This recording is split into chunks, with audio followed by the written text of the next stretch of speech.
খবর পাই যে ঢাকা বিশ্ববিদ্যালয়ের বিজয় একাত্তর হলে আগুন লেগেছে। সাথে সাথে আমাদের কাছের নিকটবর্তী যে পলাশী ফায়ার স্টেশন, এখান থেকে 2টা গাড়ি আমাদের এখানে অগ্নি নির্বাপনের কাজে আসে।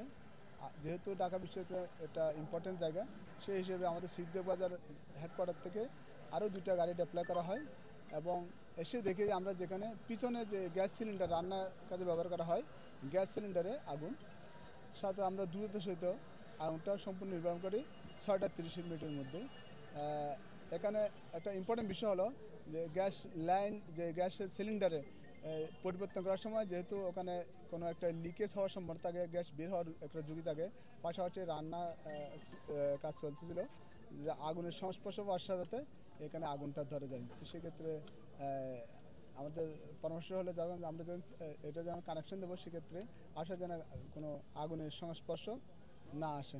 আমরা যদি আগুনটা নির্বাপন করে ফেলি, আর কোনো হতাহত আমরা কোনো খবর পাই নাই, তেমন কোনো আর সমস্যা হয় নাই। শুধুমাত্র গ্যাস সিলিন্ডার আগুন ছিল, আশেপাশে কিছু রান্নার কাজে ব্যবহৃত চাউল এবং তরকারি সেখানে আগুন লাগছিল।